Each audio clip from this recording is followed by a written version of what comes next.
Buenos días amigos, alumnos, profesores, directores del Colegio George Chaitor. Soy Julio Barco. Quiero brindar unas palabras hoy celebrando el Día del Libro. Una fecha importante por diferentes razones. Por un lado, en mi caso, por una cuestión sentimental, soy un amante de los libros. Mi vida se ha desarrollado en estos más de 30 años que llevo acá en la Tierra, entre libros, creando libros, y además soy autor de una diversa cantidad de obras. Entonces, para mí los libros son parte de mi vida, son los objetos que más atesoro. Es más, atrás pueden observar una parte de mi biblioteca y es una de las bibliotecas que he ido armando a lo largo de esta vida, y desarmando también, porque en el fondo armar una biblioteca es tratar de conquistar el infinito de todo el conocimiento humano. Es una acción de tentar lo imposible.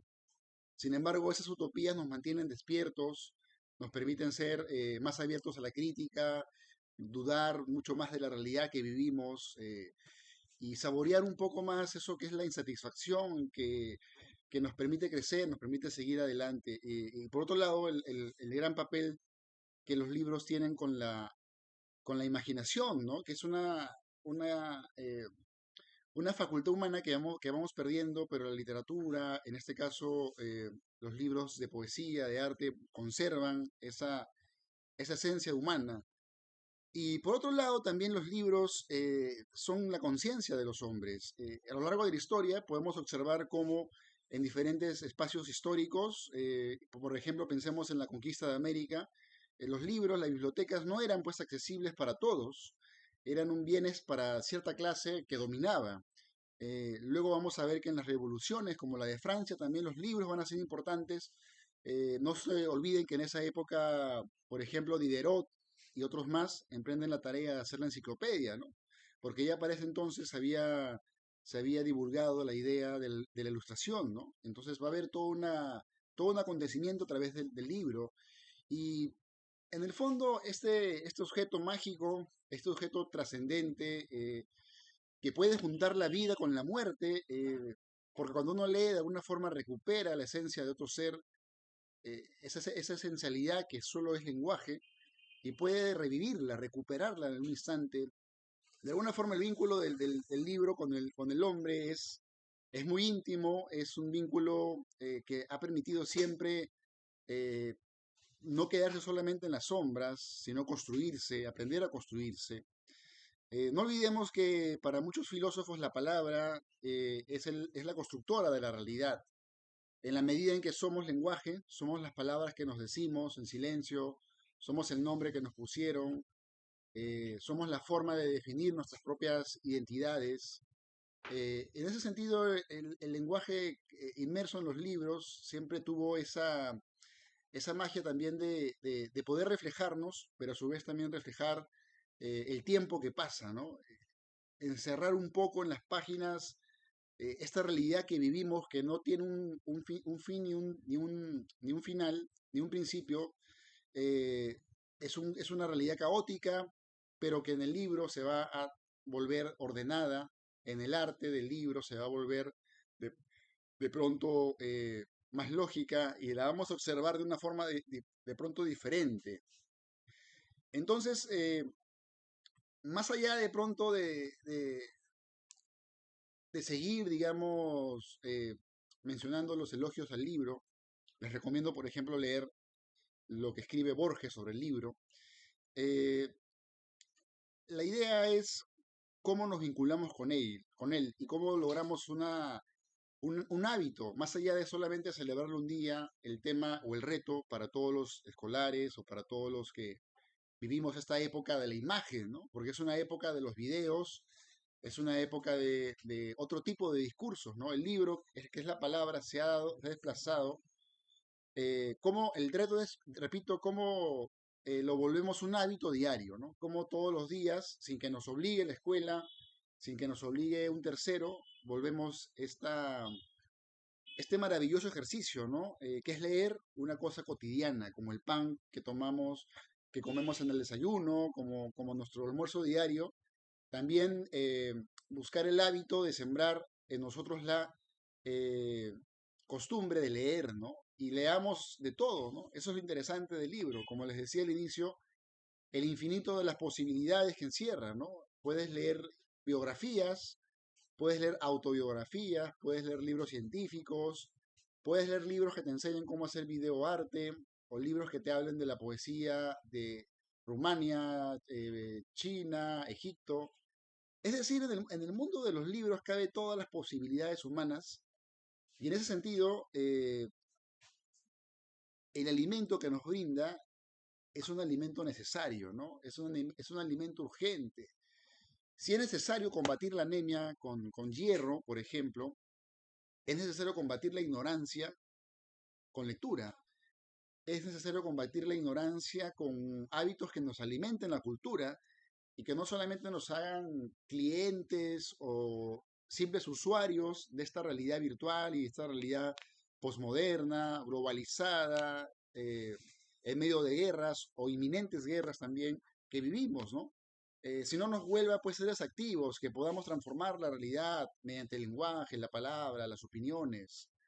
Eh, Todo eso te brinda la literatura. A mí al menos me ha permitido viajar a otros países, me ha permitido conocer diferentes lugares del Perú, me ha permitido aprender más de la realidad, porque en el fondo también el otro libro que no debemos dejar de leer es la realidad misma, ¿no? La vida, que a su vez ambos se nutren, ¿verdad? El libro es una consecuencia de la vida y la relación de ambos es una relación de matrimonio prácticamente, ¿no? No se puede divorciar, eh, porque en el fondo es una conciencia humana la que va a crear tanto el entendimiento de la vida como también los libros, ¿no? Entonces, eh, ese es el punto, ¿no? El punto es cómo luchamos en esta época donde tenemos 50.000 videos de 15 segundos de todos los temas en nuestro celular. Y cómo pasamos de eso a abrir un libro y concentrarnos, porque un libro no es tampoco fácil de... Bueno, hay libros que son fáciles de pronto de leer y que son digeribles, pero hay otros libros que son buenos, por ejemplo, la poesía de Vallejo, la literatura de Lezama Lima, de Enrique Vilamatas, de Roberto Bolaño, o los diálogos que escribe Platón con Sócrates, o el pensamiento de Leibniz, Kant, Descartes, Schopenhauer, ¿quién más? De repente, Nietzsche. Leer implica un esfuerzo. Ver un video de 15 segundos no. Simplemente te sientas y lo miras y ya. Y el punto está cómo nos volvemos activos, creadores de la realidad. Y los libros nos están obligando a crear imágenes, nos están obligando a crear, a usar esa facultad de nuestro cerebro que es la neocorteza, ¿no? La facultad simbólica del hombre. Por eso, la importancia del libro, ¿no? La importancia de la lectura también. Practicar la lectura en voz alta, que es tan importante. Practicar la lectura a otras personas. Quizá también hacer clubs de lecturas. De repente, tomando un tema, leamos este mes la obra de Vargas Llosa, el siguiente mes de García Márquez, y así vamos creando eh, un habitar también del lector, porque en el fondo un lector, yo como lector al menos, yo soy de acá del Agustino, es un barrio que queda por Lima Este, y siempre me costó mucho afirmar mi gusto por los libros, ¿no? No tenía pues una influencia tan palpable. Recién ahora he descubierto la biblioteca de mi barrio, ¿no? Que es una biblioteca que funciona con la Biblioteca Nacional del Perú y que te brinda 3 libros por 2 semanas, ¿no? Eso también, por ejemplo, ¿no? Conocer las bibliotecas que hay a nivel de Lima, por ejemplo, conozcan la biblioteca del Centro Cultural de España, que está en el Parque Washington, vayan a la Casa de la Literatura, donde también hay bibliotecas abiertas, vayan a la biblioteca, a la gran biblioteca pública de Lima, que queda en la avenida Grau, vayan a la Biblioteca Nacional que está en San Borja y también a las bibliotecas de sus barrios, ¿no? Y bueno, y por internet pueden bajarse muchos libros también en PDF de manera virtual. Y si eso ahí no es, digamos, suficiente, también pueden escuchar audiolibros, que es otra forma también de acercarnos a los libros, ¿no? En el fondo, de repente, escuchándolo también podemos acercarnos. Por ejemplo, en mi caso, yo empecé escuchando libros de cuentos infantiles. Mi mamá me sentaba con un libro y me ponía un cassette, en esa época había cassettes, o sea, con cintas, y de pronto sonaba la voz, y yo solamente pasaba mis ojos por las palabras y las imágenes, y ya me creaba ese hábito, ¿no?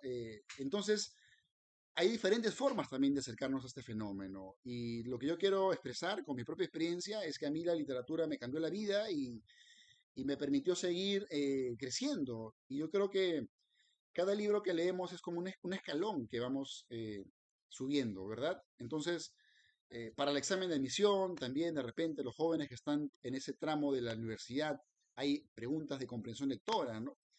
Entonces, por muchos motivos, yo creo que ese día debe ser festivo y nos debe llevar a reflexionar, ¿no? ¿Qué tanto leemos? ¿Qué tanto vamos a leer? Y es más, pongámonos un reto, ¿no? ¿Cuántos libros vamos a leer este año? Se dice que, las estadísticas dicen que en Venezuela lee más libros a nivel regional, ¿no? Y que en el Perú leemos 5 libros aproximadamente al año, ¿no? A ver si ustedes de repente son los que pueden protagonizar el cambio, ¿no? Bueno, eso ha sido todo. Yo quiero simplemente agradecer a los que han hecho posible que comparta un poco mi experiencia con ustedes. Pueden buscar sobre mí por diferentes plataformas y espero tener otra oportunidad de poder charlar. Nos vemos y gracias.